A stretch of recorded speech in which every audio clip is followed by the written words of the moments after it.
So I thought I'd do a quick seedling update video, and pretty much every one of my seedlings, not quite, but pretty much, is out on top of these IBC tanks here, kind of away from slugs and snails and flea beetle and things like that.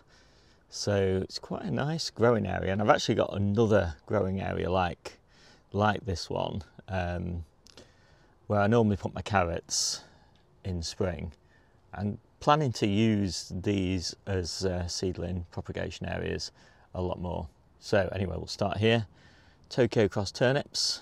Got a lot of turnips in the ground. This is probably my last succession of turnips. It's hard to get them to mature to a decent size much later than now. So 20th of when was that? Yeah, 20th of. So I thought I'd do a quick seedling update, and you'll notice that I've got all my seedlings pretty much on top of my IBC tanks, kind of up away from slugs and snails and flea beetle. It's a really nice area for seed starting, just because I see it every time I come to the allotment. So it's easy to sort of keep an eye on it. It's close to water, so it's easy to water it. And everything's kind of together, so it's pretty efficient.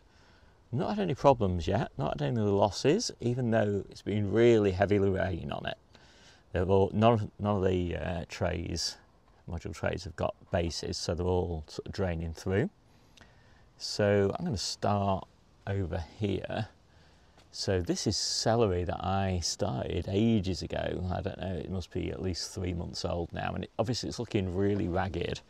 But, you know, if I took one of those plants there, you know, and took off all the dead leaves, actually, that's one of the ones that doesn't have any dead leaves, but, you know, here's one that's got some dead leaves, and transplanted that, I think that's going to make a really nice celery for growing in the polytunnel in winter.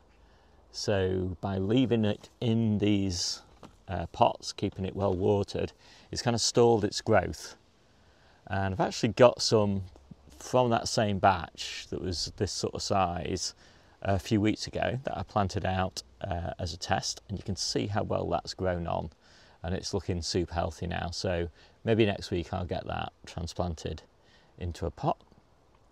Then these are just some perennial kale cuttings that I didn't have anywhere to plant, so just left them there. Down here we've got corn salad, so that's my first succession of corn salad. That's my second succession of corn salad, and that's all the corn salad that we'll be doing for the year. And here we've got salad rocket, variety Uber, and it wasn't very long ago that we sowed that last week, and that's all up and looking pretty good. It's a bit flopped over because I've just watered it. Here's my next succession of lettuces. So I've got a lot of lettuce planted out that will see us through until, well, the middle of autumn, sort of probably till November. This is the stuff we'll probably leave to grow on for a sort of harvest in late November. And then in a couple of weeks' time, I'll start sowing the lettuce that we'll be eating in winter. So then I've got Claytonia here, and sowed that 8th of the 6th, that can't be right, probably 6th of the 8th. Anyway, so that's just under a month old, 3 weeks old, and I've got some more Claytonia over there. Let me see if I can get you to that. You can see that that is just starting to germinate, and sowed that last week.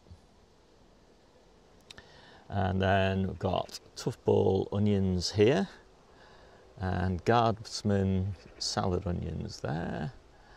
And those two trays are elephant garlic bulbils, and so they haven't started yet. Just popped round to the other side. I've got my next batch of cherry bell radish. I've got my next batch of Lilia salad onions and North Holland blood red salad onions, and they're just starting. When I came this morning, actually, there was none of those had come up, so you might be able to just see the first signs of life there. So that's happened in the last few hours. And then the first batch, no, the third batch of spinach. So this is responder, and I was originally going to sow this for baby leaf for salad. I'm not sure whether I'm going to do that now. Maybe I'll just leave it to grow a bit and use it for cooking leaves. We'll see, because my first batch of spinach has started to go to seed. So that is only slightly disappointing. I'm always kind of prepared for it because it happens, I don't know, maybe 30% of the time. And then here we've got some fennel and just a few leftover radicchios, and that is pretty much it for this sowing location. And then on this IBC tank we've got more salad onions and even more salad onions. Those are the purple varieties, Lilia and North Holland Blood Red. Those are the Guardsman green ones. And then just a few spare things that need watering. Some Calabrese Marathon and some chard. I don't know where I'm going to plant those, just if anything kind of dies or we lose anything or we need to just fill some gaps, we've just got those. Got a few tough ball onions, and we've got some more that haven't germinated. And I've just done these few little peppers, chili peppers. These are Anaheim.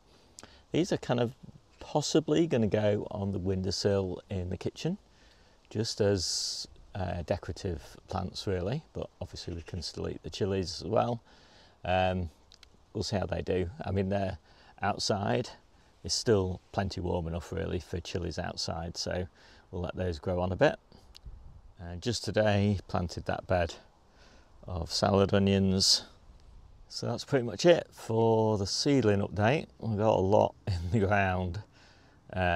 All these beds with the covers over them are all waiting, there's another one down there, to be replanted with all these seedlings, and that one's been replanted already. Next week, early September, we start sowing the seedlings that are going to end up in this polytunnel when all of this summer veg has been cleared. So I hope you like this quick video. My name's Steve, this is the Seaside Kitchen Garden and Allotment channel, and I'll see you soon.